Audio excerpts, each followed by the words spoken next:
I think what I'd like to do now, rather than immediately go around a second round, I think I'd like to ask for some questions from the floor, so we can get a bit of dialogue started at this point.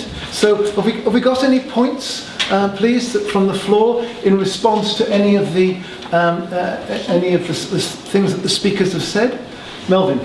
Not all actors are the same, either. We're talking here only about the NGO world, like the Red Cross is compelled to work through its national society. So when there's any humanitarian disaster, the Red Cross has to partner with the national society and or the federation. So it's bilateral or multilateral. On occasions when it can't happen, it will be unilateral. But that's the only way that can happen. But that's a massive part of the sector that we're talking about, which seems to be forgotten in these discussions. Everything that we do is through the national partner, which is the national society. It's part of our rules. Thanks, Melvin. Anybody else? Richard? I think this is framed around actors, which is rather assumed to be, I think, institutions. But I'd also like to highlight that we also should think about national staff within big organisations, international organisations. And coming back from Nepal, I've sort of seen and heard of many capable national staff who have been somewhat sidestepped with the circus coming in and the international staff deployed for some good reasons, but I think we need to take into account those capable national staff within these international institutions, whether NGOs, the Red Cross for a Crescent movement, or indeed the UN system. And Al-Qadir, I think, made the point about international organisations building the capacity of their own national staff, which I think is kind of consistent with what I was saying. There was a question here, and then there. Yes, the lady, I'm sorry, I don't know your name. Anne Lloyd. I'd like to raise the point about people always thinking capacity building and workshops, and I'd like to think or question how we can move further from just workshops equals capacity building and move much more to thinking about learning and developing, which needs the support and the management and the long term. And I think that's so important with local organisations that get so forgotten. People say they can go on a workshop and tick, we've done capacity building. And that's, I suppose, my question. And I think all the speakers raised a lot of really interesting points, but that's something that I'd like to explore a bit further. Thank you. I think David made some of those points about capacity being much more than yes. Skills and behaviour and competences. It also exactly. included resources and information and stuff, which I think fits with what you're saying. And she's my plant. Aidan, you had a question. Yeah, I'm wondering, are we clear that we have sufficient systems to deal with local dynamics of discrimination and social exclusion? Al-Qadir raised the issue of India, for example. I'm very curious if in locally implemented disaster response in India, whether appropriate and just provision was made for Dalits and Adivasi within that particular response, when we see similar processes of discrimination and social exclusion to that process of caste-based apartheid that we see across South Asia in different parts of the world. Struck during the first presentation, thinking about the fact that all of the conversation from there and then the subsequent conversation tends to be focused towards the individuals. When we talk about capacity building, we tend to be talking about building the capacity of individuals to perform a role. But actually, what about the strength and resilience of institutions? And isn't there also a role to be talking about how we can actually, or what needs to be done to strengthen institutions? And particularly during the first talk, I was thinking back to institutions that I've seen, national, local institutions that have been absolutely swamped and have crumpled under the weight of what's been expected of them. And it's not just about training individuals, but it's also the procedures and the policies and the strength of the structures within an institution. And so isn't there actually a role for an organisation like RedR to be thinking about, to be behaving more as maybe as a management consultant, actually building institutional strength rather than just focusing on the ability or competencies of individuals? Okay, thank you. And Joe? 2 points struck me. One, I forgot who made the point that not enough INGOs have as their ultimate aim to no longer be required. There's an element of self-perpetuation, whereas they should actually be thinking, what would make us unnecessary? So that's my first point. And related to that, I sometimes wonder whether we should turn things around and look at ourselves and think, well, how would we feel? We've had floods, we've had severe snow. A long time ago, we had a hurricane. We would have felt quite insulted with a load of people telling us how to manage our affairs. A lot of countries are developing skills and commercial organizations which could do that with support. And we almost need to say, what points do we have in place in our countries that don't normally ask for support when we have disasters? What was it that made that unnecessary? And how can you establish not necessarily the same structures, but equivalent, appropriate structures in other countries? Because that should be where we're going. And it might mean you work with central government, some mentioned local government. I think that was Marilyn, she's doing that. But it needs intervention at all levels by a lot of different organisations. The trouble is, NGOs aren't always very good at working together. Thank you for that, Joe. Thank you for all of those contributions. We are short of time in the whole session here. So what I'm going to do now is I'm going to go back to the speakers, and the speakers have been asked to make a few points in 2 minutes about what they think is the way ahead for building this local capacity. So I'll take them in the same order that we were in before. Marilyn, can I ask, did you hear any of the discussion that was going on? No, unfortunately I didn't.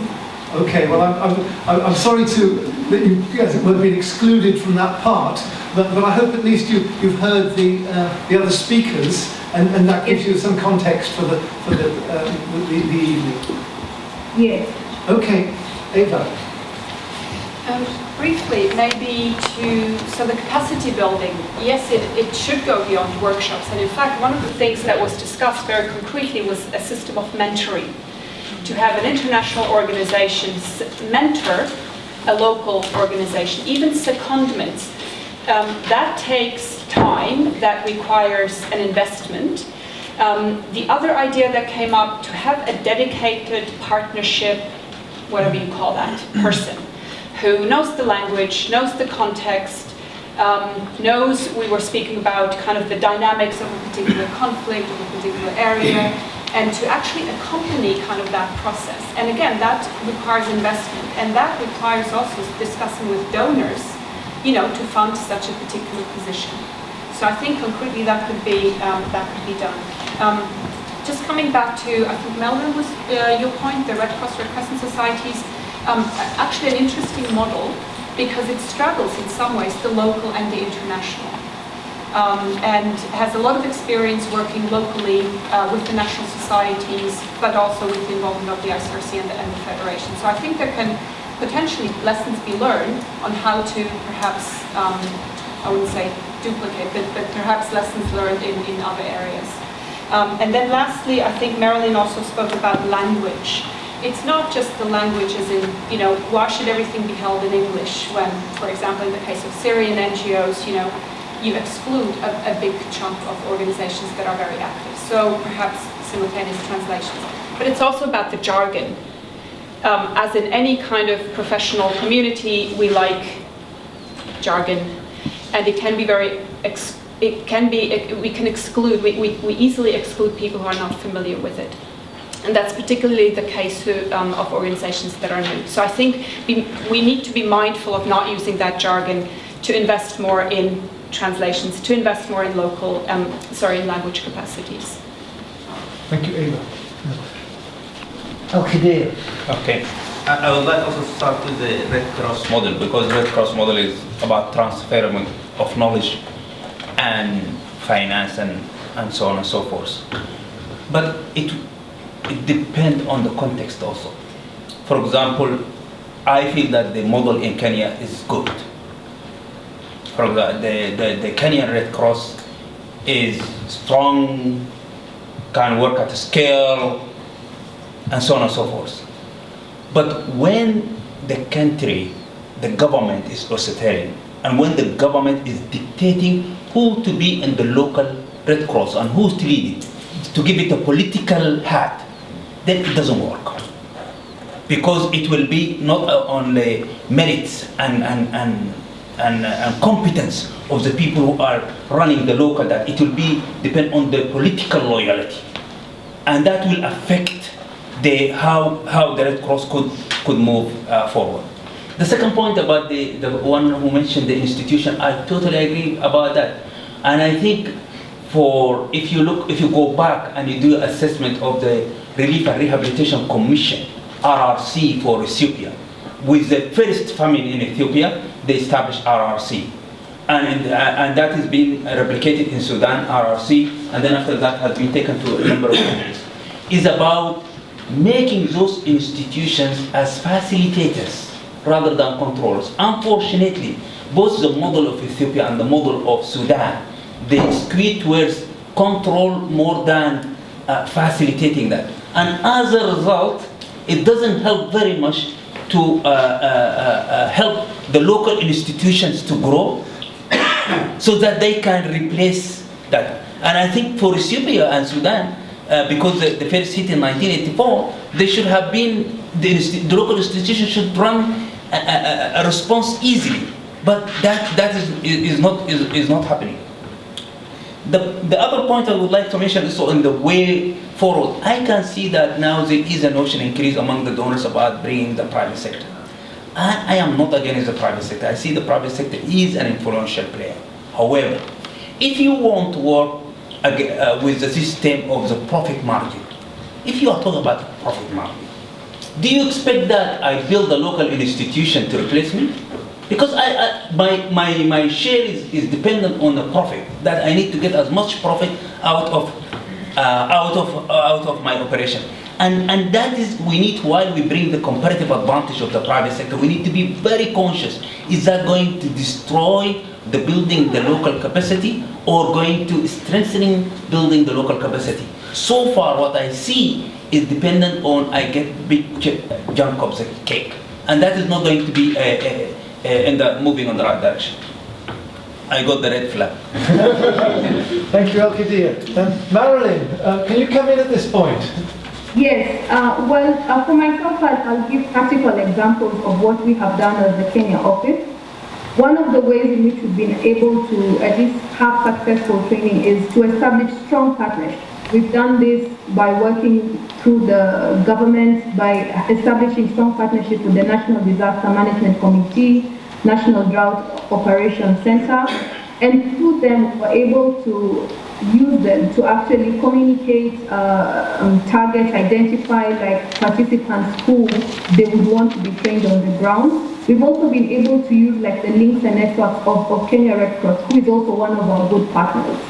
And this I believe has been one of the reasons why we have been able to be successful down at county level. You have to know that we don't have offices at the county level. So we normally depend on the goodwill and partnership of other organizations. The other thing is, I guess, as well in regards to partnership for, I think like for the FIRA project, one of the reasons why it was very successful was because of the commitment and dedication of the various partners from various organizations. And this, I mean, UN, OCHA, UNICEF, Kenya Red Cross, NDMA, and Red Cross. We had individuals who were very committed. So how are you able to identify people in various sectors, in various NGOs, who will be advocates, who will be committed, who will be able to champion on your behalf? So those are some of the things we will be looking at. The other thing I think is maybe just trying to have like a long-term strategy for your training, so that it's not a one-off training whereby you go and provide training for 5 days, 3 days, and then you leave the county and go back to Nairobi. Is maybe like try and aim to have a more organizational, institutional capacity building whereby it is long-term. In this, I would probably focus on the FISM project that we carried out in late 2011, 2012, the current context project, which is long-term, and it draws on various facets of training whereby we do face-to-face, the elements of mentoring, the elements of coaching, the elements of distance learning, and we have found that this actually creates sort of like commitment by participants that in the event somebody leaves a certain organization, because they know that but they are the ones who are benefiting, we find that they actually carry on with the training, and this is what we find has worked for us. So in a nutshell, partnerships and organization and systems approach. Thank you. Thank you very much, Mario. Thanks, yeah. I don't know how to do this justice in 2 minutes. There's some great questions. I want to say a few words as well. I mean, in answer to your question, Annie, I have real problems with the term capacity development, capacity building as well. I hate it. And in the next couple of months, I'm hoping to be working on a paper thinking about different ways of describing what we're trying to do here, and I prefer to think of it in terms of engagement or connection, because I think that's much more accurate. I think that going down the route, the term capacity building is just damaging, frankly, to our sector. So, and for me, engagement and connection is more about looking at the ecosystems that we're working in and the relationships that we need to be able to respond to the current humanitarian capacity gap. And it's huge, and I think that we need to be engaging with unusual suspects to bring new relationships and new capacities into the sector. Because it's clear that what we currently have is not enough. We're doing as much as we can, but it's not enough. We need more. We need new capacity, we need different capacity, we need new partnerships and new approaches. We can make tweaks in the existing political economy. We can do that. We can commit, and I would recommend you to take a look at the Charter for Change website, which has, I think, 8 very practical steps for improving capacity. So we can commit to targets for investing in national capacity. We can set investment lines, for example, on DEC or large appeals, which will provide long-term funding to local actors, and I think addresses this point here. For me, it's not about projects, it's not about that, it's about long-term sustainable revenues to local partners so that they can actually invest in flexible ways to be more transformational, rather than saying this is a project, you've got 6 months to deliver it, go and do it. That's not supporting community philanthropy, that's not supporting civil society. We can also agree to measure and monitor the investments we provide. We can commit or reaffirm our commitments to basic principles of partnership which already exist. We can insist on holding cluster meetings in local languages, right? I mean, it's so practical, rather than English or whatever other language. We can reduce the transaction costs for local organisations involved in the multilateral aid system in this way. We can print funding opportunities in local languages, in local outlets, and we can also lower the barrier to entry for national NGOs, and it's our responsibility, when I say our, I mean our NGOs, to support local partners in that endeavour. We can also commit to approaches to understanding local ecosystems before investing in it, and by that I mean understanding community philanthropy, because it exists. Entrepreneurialism exists wherever we are in the world. Just because it's not visible, it doesn't say it's not there. This is about doing our homework and understanding that there are other unusual people out there, unusual suspects who we can work with and help us to understand how best to bring about sustainable development. We can also reflect long and hard on what the endeavour of capacity development actually means for the business models of our NGOs, and at the very least consider a way of working that's less about evaluating how we deliver aid, but more about evaluating our success in supporting others to do so. There's a really good Oxfam report on this from 2012 called Crisis in a New World Order. I'll take a look at that if you're interested. And this could have a profound impact on the shape and existence of our NGOs. And we could argue for putting ourselves out of business, that's a noble pursuit, but equally we could argue for changing the way that we do business, to reorient ourselves more towards a system of subsidiarity, which is how I believe the Red Cross, Red Crescent movement works. So I want to conclude, if I may, to meet the challenges of the 21st century and beyond, we need to think about what future capacities we will need to close the capacity gap. On the way here, I read a report from Microsoft which estimates that in 5 years' time, every human being on the planet will have 7 different devices of connectivity. Right, that's nuts. Isn't it? I was trying to think what they are. The watch, the phone, the laptop, computer, your thermostat at home. I know that you can get that in the cloud now, but I can't think of the other two. So maybe we can have a session on that afterwards. Every person will have 7 different devices of connectivity. That's 50 billion devices around the planet which we can connect. Now this is a huge opportunity, right? This means that our ability to collaborate becomes essential, and this means new capacities will need to be prioritised. And by that I mean capacities such as brokering, partnership building, facilitation, networking, connecting, engaging. There's a huge opportunity also to supplement the political economy with relational economies. I've run out of time to talk about what that is. I'm going to stop you.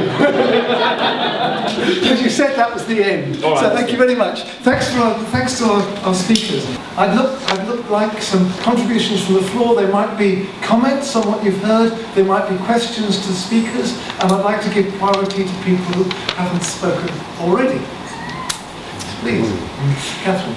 I just want to thank the panellists for some really interesting takes on the whole challenge, and it is a challenge, and having been involved in capacity building for over 10 years, starting at RedR, every year that I've been in it, I recognise how much more complicated it is than I thought, and everything that I thought was what it was in the first year, and the second year was thrown on its head. And it's one of those that, you know, if we think we know what we need to do, we're wrong, because it's that complex. And I think some of the points that were made by your panel today were really illustrative of that. And I think one of the really good pieces that I read just last year was a publication on the recent Haiyan response, where people were asked, you know, how are we doing? Are we improving in how we're building your capacity and how we're working with you? And they said that the responses from local people were, you're doing a lot of things, but we're feeling processed. And what we want is we want to have human contact. We don't want you to tell us what we need for training. We don't want you to tell us what we need for capacity building. We want to do it together, and we want to actually work it out together. And I think all of the things that we've mentioned today around doing things in local languages and really connecting at the local level, all of those things are going to help us to do that more and just to bring back the humanity to humanitarian work. Thank you for that, Catherine. A reflection on what's been said. I'd like to thank the panel for it and some of the comments as well. I think one of the things I've been witnessing in the development sector, and increasingly in the humanitarian sector, is an embracing of complexity theory, of systems thinking, rather than the linear projectized command and control approach. When I tried to do this with Engineers Without Borders when I was working there, the embracing of complexity theory needs to be translated for a lot of people. One of the fundamental problems that I've come across is that organizations tend to have strategies which immediately tie into key performance indicators and things, and you have this sort of very linear approach. I think what I've seen in the work I've done recently in humanitarian innovation is what's needed is not a strategy, but a strategic disposition. You know, a behavior which is that sort of human element, more about where an organization doesn't really have a strategy but an attitude, an approach of doing things. I think it's going to be quite interesting to see the humanitarian sector adopt some of that. Toby? Just a very quick question. We think we're good at this, but where would the limits be for INGOs in terms of capacity building? What aren't we good at now, and what shouldn't we be good at? Can I answer that? We're not good at managing money. That's where the commercial sector should come in. There's not one INGO that will be absolutely open about what it's ever spent on a project in terms of management and cost, because we never do the plan. We never budget it, and we never manage it. We just keep spending. If I go to a commercial construction company, pricing a job, its profit margin is less than 5% in competition with other contractors, buying exactly the same materials and things like that. It's only where it can get the price better is to fight for a reduction in prices and take a risk and manage its risk on how it does the job. NGOs and donors quite happily add 15% contingency on something they don't even know if it's the right price, the right ballpark. That's where we've all got to look at. We've actually got to look at how are we going to do these things. Capacity building, all those things all depend on money and how we manage it. Thanks, Melvin. Pete. Yeah, that's a useful segue, I think, into the whole governance argument. And there is a whole thing which goes, there's a humanitarian glass ceiling exists as far as and we're beginning to bump up against that in this discussion, in that UK at least, and more globally, the charities, and NGOs are charities, are now charged legally with their long-term success, not the delivery of the mission. This is why lots of business people, if you're good at selling carpets, you can come in and run an NGO down to that level, which is why humanitarians tend to knock up against it. And I think we're talking about, particularly when you're talking about knocking up hard against that ceiling. There are two different processes going on in parallel, and the people under the glass ceiling don't have the power. There is therefore a question in capacity building. If we want to make this change, make the internal changes, look at ourselves, as was said earlier, we need to build our own capacity slightly to change that conversation that we have. Because quite frankly, boards are not really interested in being humanitarians. They think we're nutty because we don't spend money very well. Even now, and I've been in this business for God knows how long, and that's always been the case, sadly. That's the dynamic that needs to be changed, I think, or one of the dynamics. Thank you, Pete. One more contribution from the floor, and then I'm going to go around the panel for final words. Tom.